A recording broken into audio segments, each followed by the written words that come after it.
Masih bersama One on One dan kita masih berbincang bersama Ketua Umum Pimpinan Pusat Muhammadiyah Profesor Haidar Nasir. Prof, saya tertarik berbicara tentang pendidikan, ini salah satu concern Muhammadiyah juga.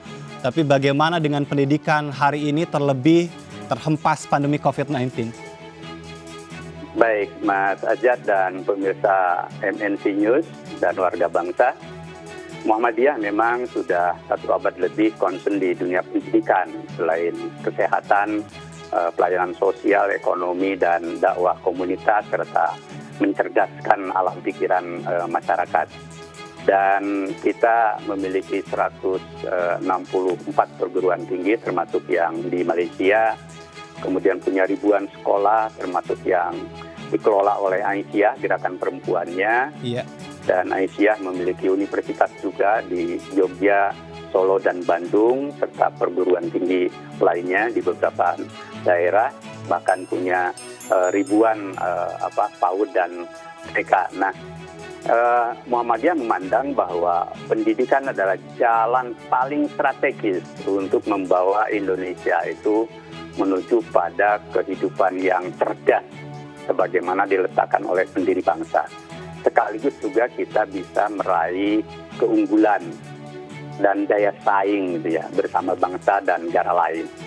Nah, pendidikan kita sebenarnya kan bersambung sejak zaman Orde Lama, Orde Baru sampai reformasi, di mana arahnya ya membentuk insan yang beriman, bertakwa, berbasis nilai agama, berkebudayaan luhur bangsa, juga menegakkan nilai persatuan, serta meraih ilmu pengetahuan teknologi, sehingga menjadi manusia Indonesia yang utuh. Nah, dalam perkembangannya itu problemnya sebenarnya bahwa arah pendidikan nasional kita ini selalu terputus-putus oleh kebijakan-kebijakan yang berbeda-beda pada setiap periode kepemimpinan atau menteri. Iya.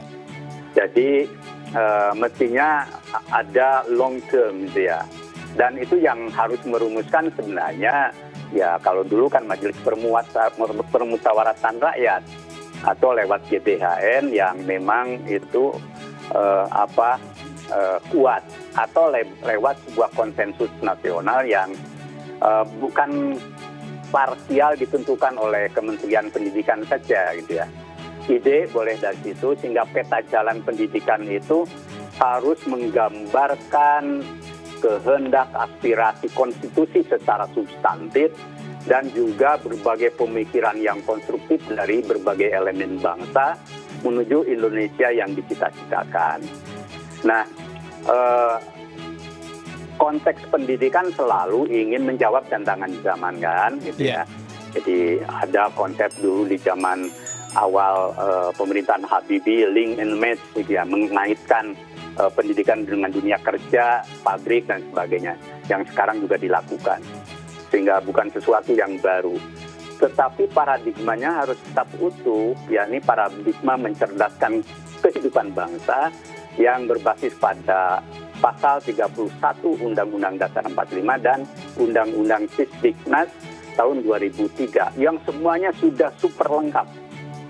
Tapi bagaimana menerjemahkannya di dalam sebuah peta jalan dan juga strategi jangka panjang yang komprehensif, holistik gitu ya, dan juga berorientasi ke depan.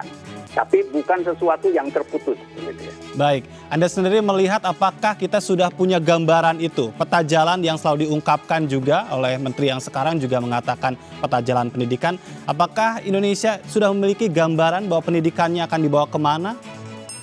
Dengan rendah hati, arahnya sudah ada gitu, tetapi belum firm gitu ya, belum pasti betul gitu ya, karena dirumuskan dalam pikiran-pikiran yang selalu terputus-putus tadi itu, sesuai dengan selera menteri dan lingkaran sistem yang membentuknya gitu ya. Jadi maka menurut saya memang kalau ada sidang gabungan MPR di mana ada DPD dan DPR plus nanti melibatkan kekuatan-kekuatan masyarakat. Sebenarnya perlu dirumuskan peta pendidikan, peta jalan atau bahkan mungkin strategi jangka panjang pendidikan Indonesia.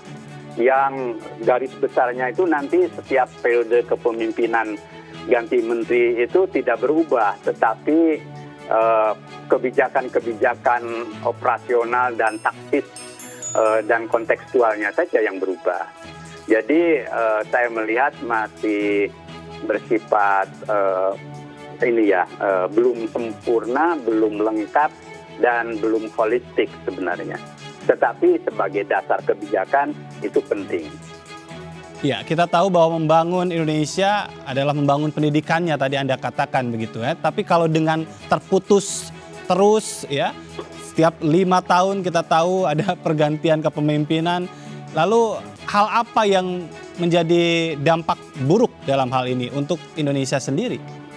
Dampaknya adalah pertama, kualitas sumber daya manusia kita itu tidak terdidik secara gradual, tahap demi tahap dalam satu planning jangka panjang yang tersistem.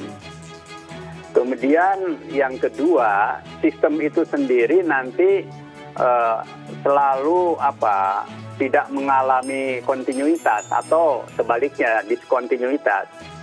Misalkan menteri ini menetapkan ini, nanti menteri lain ganti lagi, lain lagi gitu kan. Nah, akibatnya sistem yang bagus itu kan sistem yang long term gitu ya.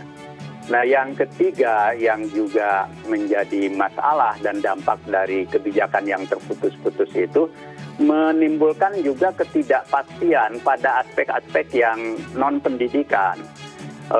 Dunia kerja misalkan, kemudian aspek-aspek yang berkaitan dengan potensi sumber daya alam dalam kebijakan ekonomi, kemudian juga yang berkaitan dengan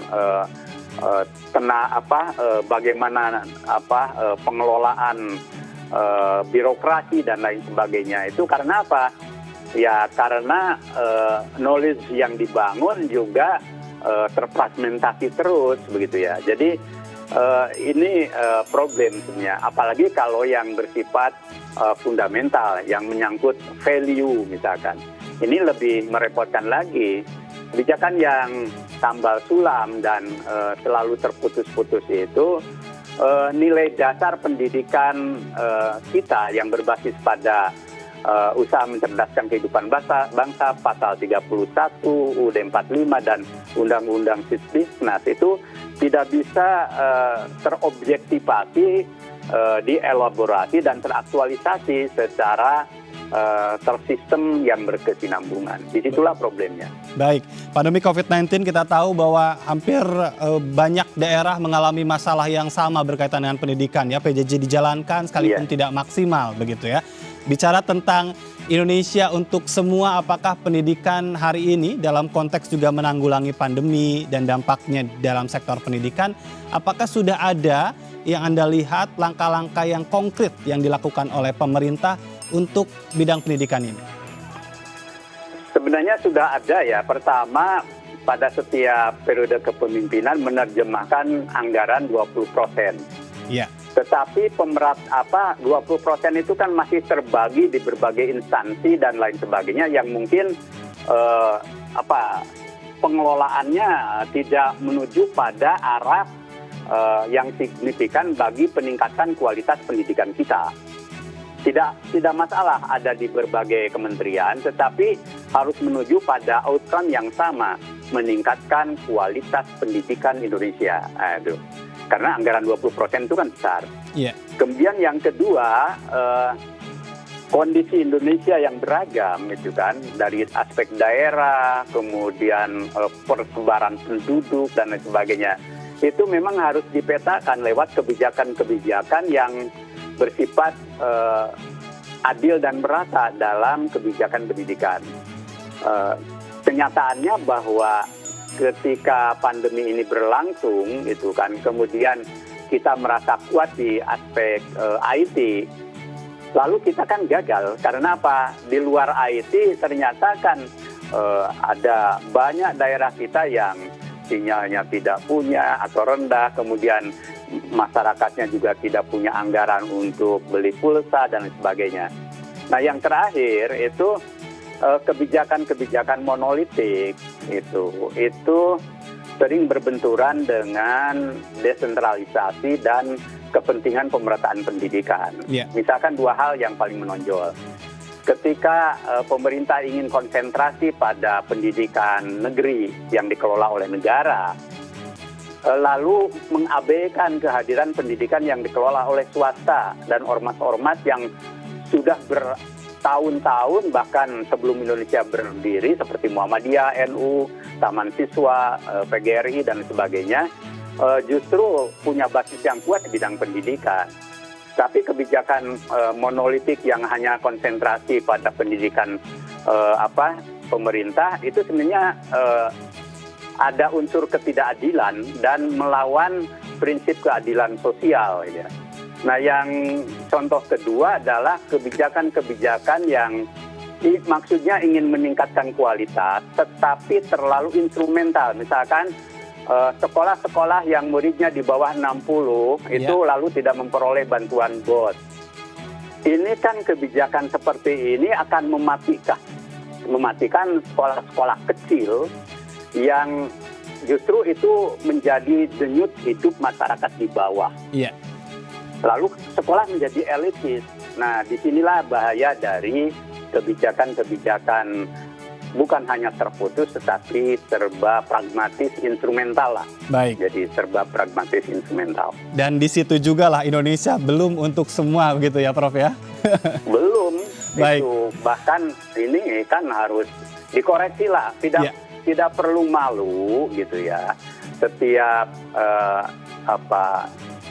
level pemerintahan termasuk para menteri, saya mengajak dari hati yang paling dalam dan kerendahan hati, ketika ada keliru atau kurang pas di dalam menentukan kebijakan, ya ditarik kebijakan itu dan kemudian serap aspirasi agar ada kebijakan baru yang lebih baik, lebih adil, lebih merata dan menjadi milik semua. Baik, nanti kita akan lanjutkan perbincangan menarik ini, masih ada satu segmen lagi, Prof, ditahan dulu. Baik.